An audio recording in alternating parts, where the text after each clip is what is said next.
इस वीडियो में हम क्लास 10th के साइंस का पेज नंबर 103 पर टॉपिक है ह्यूमन रेस्पिरेटरी सिस्टम, उसको पढ़ने वाले हैं।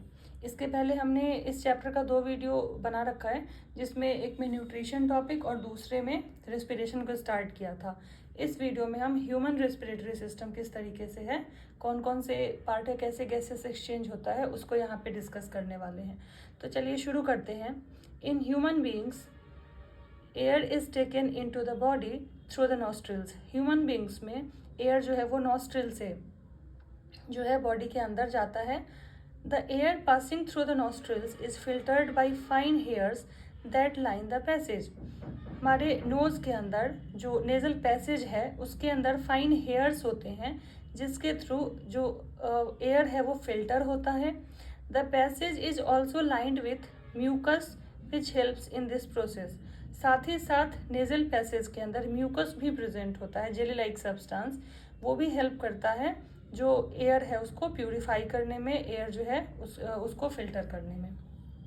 जो जर्म्स अगर एयर के साथ हमारे नोज में नॉस्ट्रिल में एंटर कर जाएंगे, उनको फाइन हेयर्स जो है वो रोक लेगा नेजल पैसेज के अंदर, या फिर जो म्यूकस है उसमें वो चिपक के हमारे बॉडी के अंदर नहीं जा पाएंगे। From here the air Passage through the throat and into the lungs. और यहाँ से नॉस्ट्रिल से एंटर करके नेजल पैसेज के थ्रू जो एयर है वो थ्रोट में और उसके बाद हमारे लंग्स में एंटर करता है। थ्रोट हमारे नेक वाले रीजन को कहते हैं और उसके बाद लंग्स में एंटर करता है। Rings of cartilage are present in the throat. Throat यानी जो नेक वाला रीजन होता है उसमें रिंग्स ऑफ कार्टिलेज प्रेजेंट होते हैं, शी शेप्ड होते हैं। This ensure that the air passage does not collapse.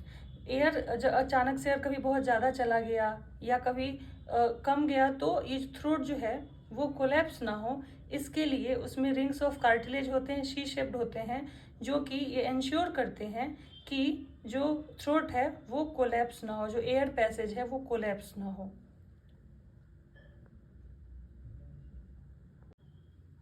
Next page number 104 पे ये डायग्राम है ह्यूमन रेस्पिरेटरी सिस्टम का। तो इसमें देखते हैं क्या क्या है। यहाँ पे आप देख सकते हैं ये वाला जो रीजन है ये नॉस्ट्रिल है। नॉस्ट्रिल से अंदर जब एयर जो है वो एंटर करता है तो नेजल पैसेज में एंटर करता है। इस नेजल पैसेज में फाइन हेयर्स होते हैं और म्यूकस होता है, जो कि अगर कोई जर्म या बैक्टीरिया हमारे एयर के थ्रू हमारे बॉडी में एंटर कर गया है तो उसको ये क्या करेगा, वहीं पे एयर को फिल्टर कर देगा। उसके बाद जो एयर है वो यहाँ से इस वाले रीजन में जाता है, ये फायरिंग्स है। फायरिंग्स कॉमन पैसेज होता है एयर और फूड के लिए। इसके बाद जो फूड है वो फूड पाइप में एंटर करता है और जो एयर है वो एयर पाइप यानी ट्रैकिया में एंटर करता है। तो यहाँ से एयर आया और फिर ये लाइरिंग्स वॉइस बॉक्स, जो कि एयर पाइप जो होता है ट्रैकिया उसके ऊपर प्रेजेंट होता है। उसके बाद एयर जो है यहाँ ट्रैकिया में एंटर करता है, यहाँ पे ट्रैकिया में। और यहाँ पे देखिए क्या प्रेजेंट है, रिंग्स ऑफ कार्टिलेज, जो कि इसको कोलैप्स होने से प्रिवेंट करता है। उसके बाद एयर जो है ये लंग्स में दोनों साइड एंटर करता है, इधर राइट लंग में, इधर लेफ्ट लंग में। और इस लंग के अंदर फिर आप देख सकते हैं ब्रोंकाई है, पाइप जो है ब्रोंकाई है। और ब्रोंकाई जो है वो पतले पतले पाइप में वो डिवाइड होते हैं, जिसको ब्रोंक्यूल्स कहते हैं। और ये जो ब्रोंक्यूल्स है ये एंड होता है एयर सैक लाइक स्ट्रक्चर में, जिसको कहते हैं एल्वियोलर सैक, जिसमें गैसेस एक्सचेंज होता है। लंग्स के नीचे डायफ्राम होता है और डायफ्राम के ये डोम शेप होने से और फ्लैट होने से जो यहाँ पे लंग्स है उसके अंदर एयर जब एंटर करता है, यानी कि जब लंग फूलता है, एक्सपेंड होता है, तो ये डायफ्राम जो है वो फ्लैट हो जाता है। और जब यहाँ से एयर निकलता है, जब हम एक्सहेल करते हैं, तो ये जो डायफ्राम है ये डोम शेप हो जाता है। और इस तरीके से ये मैकेनिज्म होता है जो हम आगे पढ़ेंगे। हाँ, क्लास 11th में उसको पढ़ना। ये यहाँ पे जो लंग्स है वो प्रोटेक्टेड है किससे, ये देख सकते हैं रिब्स से प्रोटेक्टेड है, क्योंकि हमारा लंग जो है वो बहुत हमारा वाइटल ऑर्गन है, तो इसीलिए उसको रिब्स से प्रोटेक्ट किया गया है।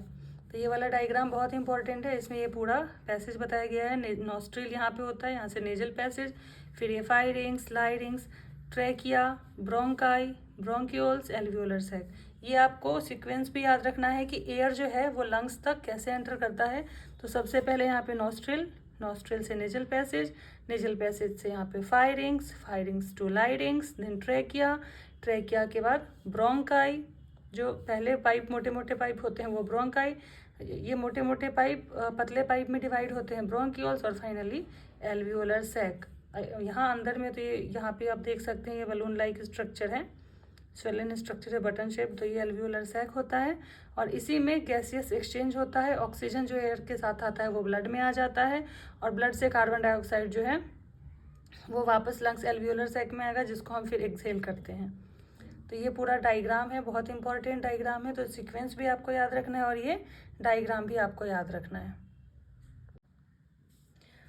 अब आगे देखते हैं, within the lungs the passage divides into smaller and smaller tubes which finally terminate into balloon like structure which are called alveoli.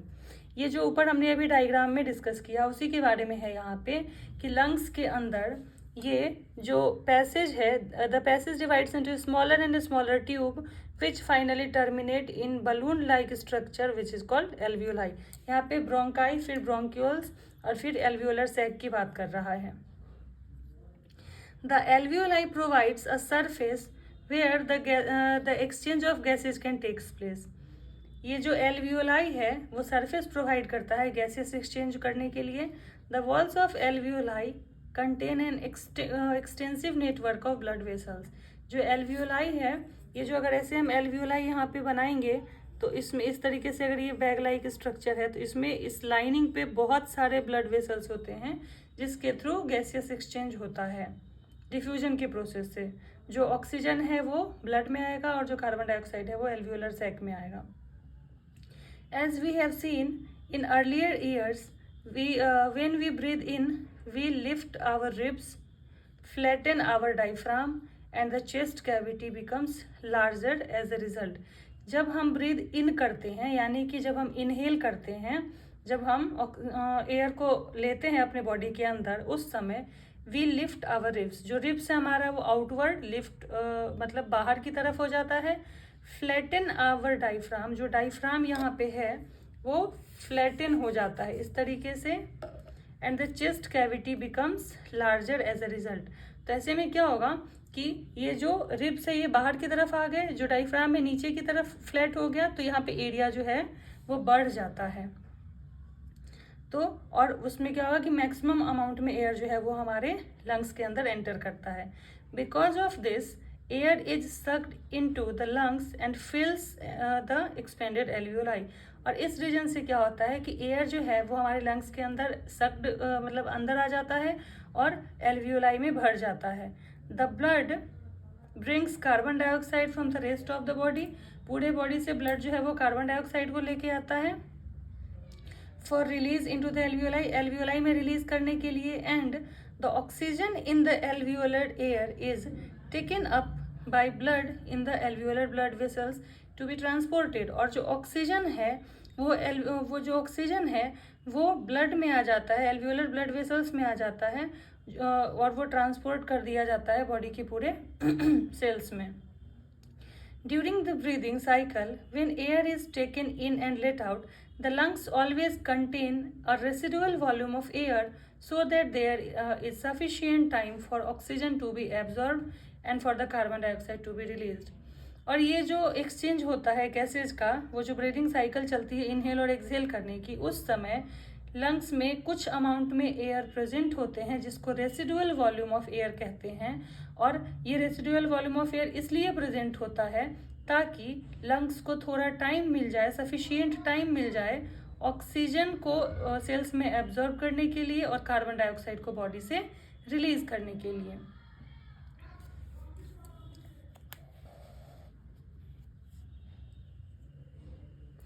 When the body size of animals is large, the diffusion pressure alone cannot take care of oxygen delivery to all parts of the body. अगर animal का, organism का body size जो है वो large है तो diffusion का process अकेला ही सफिशिएंट नहीं है पूरे बॉडी के सेल्स को ऑक्सीजन डिलीवरी करने के लिए। Instead respiratory pigments take up oxygen from the air in the lungs and carry it to tissues which are deficient in oxygen before releasing it.